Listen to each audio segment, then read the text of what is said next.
que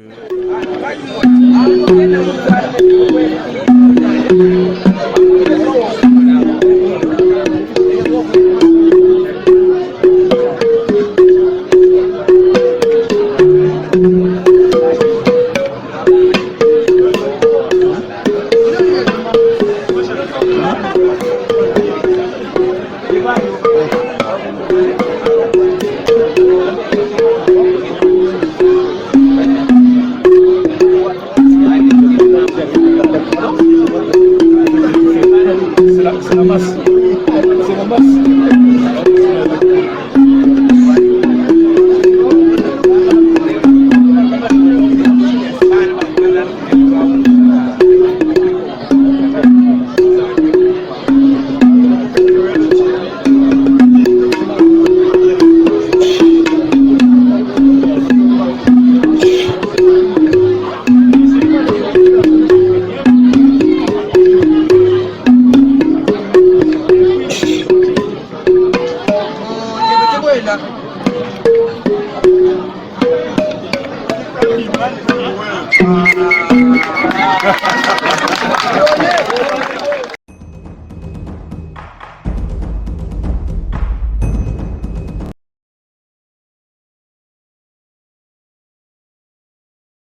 Nous sommes heureux de vous retrouver plutôt à des heures inhabituelles pour cet exercice de redevabilité.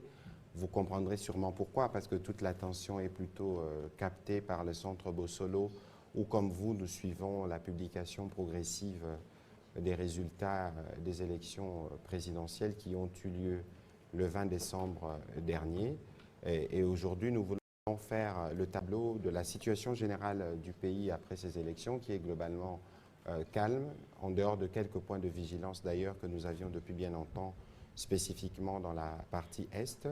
Et donc aujourd'hui, avec le vice-premier ministre, ministre de l'Intérieur, nous voulons revenir sur quelques faits saillants de la situation générale du pays après ces élections, mais aussi sur le point de vigilance, parce que vous savez que il y a toujours l'approche de la publication des résultats, il y a toujours des tensions qui sont notées ça et là. Ici, on vous dira que toutes les dispositions sont prises tant au niveau de l'armée que de la police pour s'assurer que l'ordre public ou la sécurité est maintenu. Mais si je peux me permettre quelques commentaires avant justement de donner la parole au vice-premier ministre, nous ne ferons pas évidemment de commentaires sur ce qui concerne les tâches de la CENI. La CENI s'en explique au quotidien, mais ici nous allons peut-être revenir sur des éléments de contexte. Il faut noter avec nous qu'au-delà de tout ce que les gens disent aujourd'hui sur le processus électoral, ceux qui étaient là il y a 5 ans savent qu'en cette période, il n'y avait pas Internet.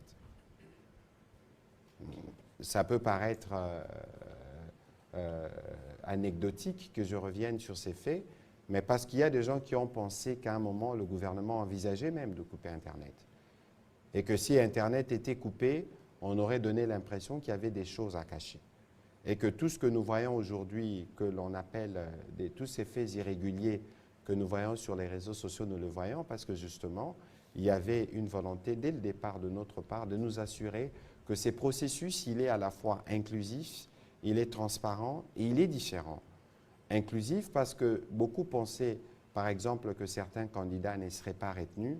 Beaucoup ont pensé à un moment que d'autres candidats ne pouvaient pas battre campagne, mais ils ont été retenus, ils ont battu campagne et le peuple a voté.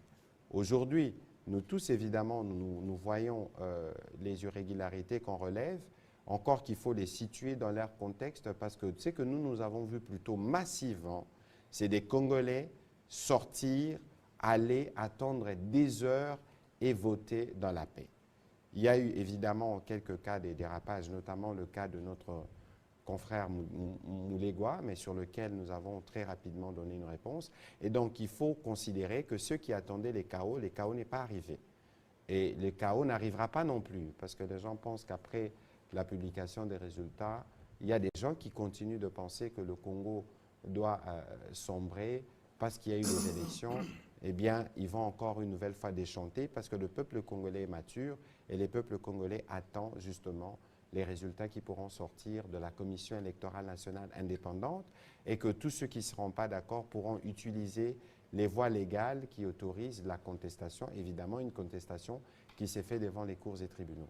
Monsieur le vice-premier ministre, je vous remercie. Je sais que vous avez des emplois du temps qui sont assez chargés au regard de la situation générale du pays, mais merci de vous prêter à cet exercice. Peut-être qu'on voudra avoir un rapide commentaire de votre part sur la situation générale du pays après les élections du 20 décembre dernier, mais aussi les dispositions qui sont prises pour nous assurer que la sécurité des Congolais, de leurs biens, sera maintenue, contrairement à tous ceux qui pensent qu'il devrait y avoir de problèmes de sécurité dans les jours qui viennent.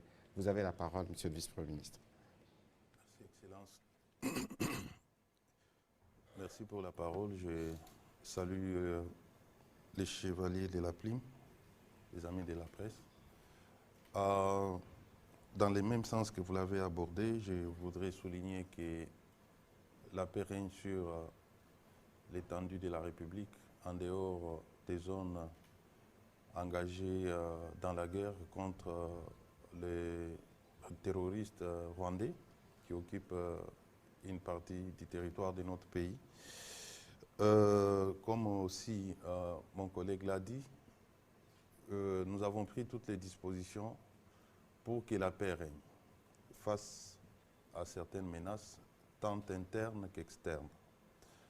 En interne, nous avons des acteurs majeurs qui sont en collision avec les ennemis extérieurs.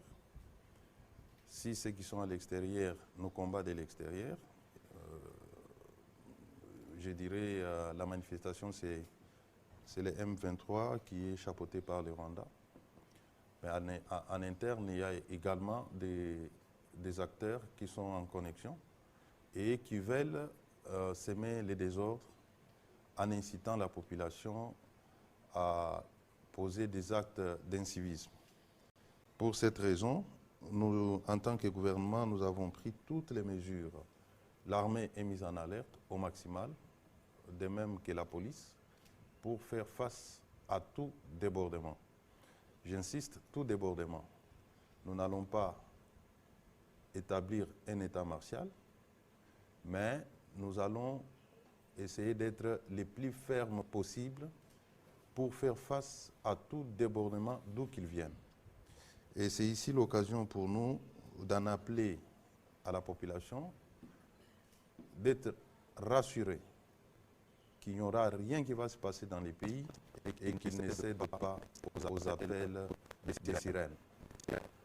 Nous demandons par la même occasion de la mesure et de la retenue à tous les acteurs politiques, parce que lorsqu'un acteur politique se lève un matin, appelle les gens de sa province, leur disant on ne va pas voler notre province, il commet une infraction. S'il y a des acteurs qui, à travers les réseaux sociaux, s'enferment dans leurs maisons et écrivent qu'ils sont encerclés par l'armée, il faut vous aider une infraction. Et ici, nous voudrions attirer l'attention de tout le monde sur ces faits, et pendant cette période où l'ennemi extérieur est derrière, peuvent s'aimer la désolation dans les pays, la justice de notre pays sera active pour réprimer tous les actes qui sont contraires à la loi. Nous sommes engagés dans un processus démocratique. Il y a eu des élections et nous avons tous accepté de participer. S'il y a des contestations, c'est devant la Cour qu'il faut les amener. Je rappelle que nous avons tous accepté de faire les jeux, et ces jeux à des règles, nous devons suivre les règles jusqu'au bout. Quiconque a besoin de contester n'a qu'à saisir la Cour constitutionnelle ou les juges compétents pour exprimer sa désapprobation sur la manière dont les choses se sont déroulées. Faire les contraires, c'est marcher sur la loi, et là, on pondérera l'État sur son chemin. Parce que personne ne peut être au-delà de la loi, personne ne peut intimider l'État. Et je répète, les dispositions sont prises pour maîtriser quiconque se mettra à vouloir envoyer le peuple congolais à la mort. Voilà, merci beaucoup, monsieur le vice-premier ministre, pour vos introductifs. On va passer à la série justement des questions et réponses. Mais évidemment, vous avez avec nous aussi toutes les rapports missions d'observation qui ont été faites lors du suivi de 134 qui a démarré le processus étape. Je disais tout à l'heure, nous nous sommes assurés que toutes les personnes qui ont en mesure d'être candidats ou de vouloir voter le soient. Vous avez vu que nous faisons des élections qu'on a voulu inclusives. Pour la première fois, les Congolais de la diaspora ont voté. Vous avez suivi les rapports préliminaires des différentes missions. C'est dire que nous, comme gouvernement, nous avons évidemment noté qu'il y avait des points, des difficultés au niveau de la CENI. D'ailleurs, dans la première réaction que nous avions faite ensemble, on avait appelé la CENI à donner des réponses. Et bien avant de commencer ces décisions, j'ai parlé avec le gouverneur Johnny Loué et Aliouri, parce que vous tous avez suivi un des cas qui a été largement mentionné, c'est le cas des déplacés qui avaient attaqué des Bonnevoie, incendiés, parce qu'ils venaient de Djougou, ils voulaient voter ce jour-là. Et malheureusement, ce n'est pas là qu'ils devaient voter. Il y avait des petites discussions, mais je vous garantis que la CENI, avec le gouverneur Aliouri, avait arrêté des dispositions qui devaient contenir de cette partie du pays et pour lesquelles les machines ont été engagées. D'autres machines ont été remplacées, ils ont pu voter dans la sérénité. Ce n'est qu'un exemple pour vous dire que les difficultés, là où elles ont été notées, elles ont été traitées et des réponses ont été données.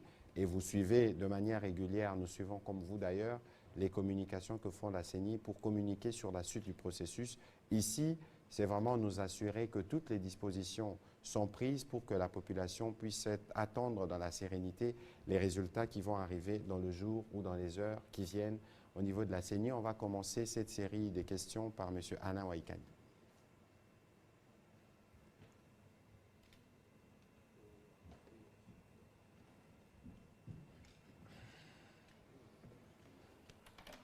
Rendre les pays ingouvernables. Aucun gouvernement au monde ne peut accepter que cela se produise sur son territoire. Donc nous n'allons pas nous laisser faire. Par rapport à la militarisation, je venais de répondre, madame, il ne s'agit pas de la militarisation, il s'agit du déploiement de nos forces armées sur l'étendue de la République. Je vous ai dit que nous en avons formé plusieurs, il est maintenant temps de les positionner pour sécuriser nos territoires. Il ne s'agit pas d'une crainte quelconque, de quelque chose qui se produirait à Lubumbashi ou dans les Grands Katanga. Il s'agit du déploiement stratégique comme ça se fait dans toutes les armées du monde.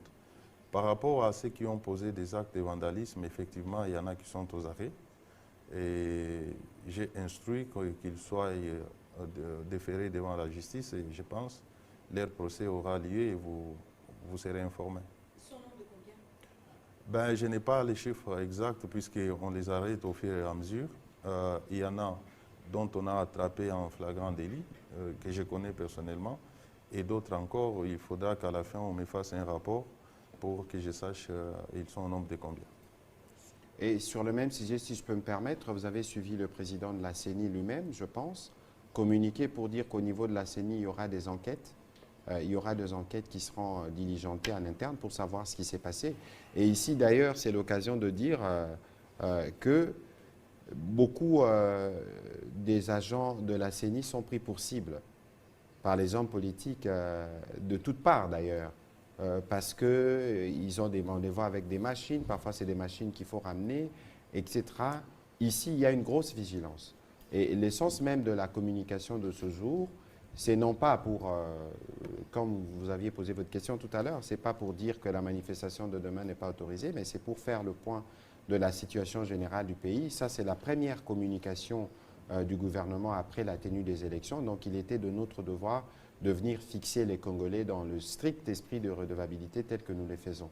Ici, il faut attirer l'attention des uns et des autres sur la nécessité pour tout le monde de respecter le matériel électoral et de veiller à la sécurité et l'ordre public. Pour l'exemple, il y a des mesures qui seront prises du côté du ministère de l'Intérieur, mais je pense aussi que du côté de la CENI, en tout cas, si nous devons nous référer à ce qui a été dit, il y a des conséquences qui seront tirées, notamment peut-être sur certains candidats.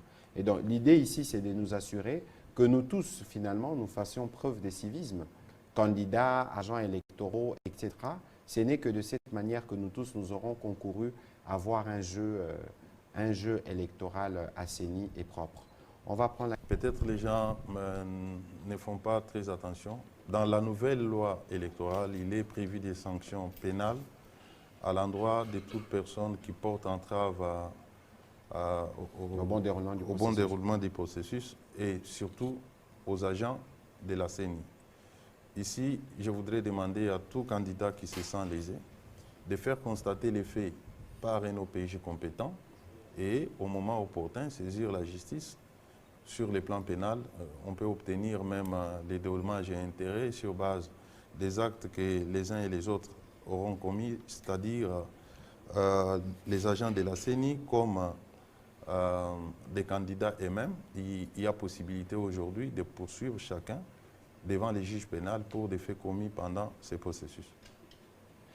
Voilà, M. Maïnikini. Oui, merci pour la parole. Ma première question s'adresse au ministre de la Communication. Ça concerne la petite tension diplomatique qui règne entre la RDC et les Kenya après la création de l'alliance politico-militaire par M. Corneille Nangaa. J'aimerais savoir, puisque la RDC avait convoqué Georges Massafou, ambassadeur du Kenya en poste à Kinshasa, vous avez également rappelé les ambassadeurs basés au Kenya et à l'EAC. J'aimerais savoir, au moment où nous parlons, dans quel état se trouvent nos relations diplomatiques avec les Kenyans. Et nous avons entendu un communicateur de l'Union sacrée qui a appelé les Congolais à boycotter les banques kenyanes en RDC. Est-ce que le gouvernement partage cet avis? Et qu'en est-il du frère de Corneille Nangaa qui serait rappelé à Kinshasa? Et puis une petite question au ministre Peter Kazadi. En tant que patron de la sécurité du pays, est-ce que vous avez les chiffres exacts sur les nombres de machines à voter qui ont été détruites et est-ce que la sécurité a pu récupérer ces machines? Alors,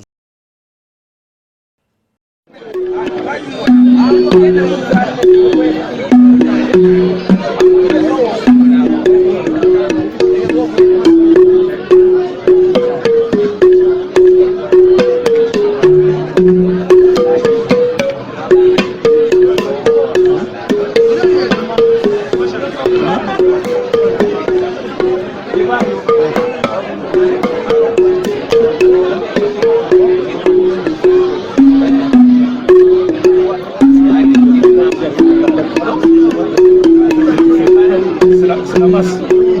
C'est la masse.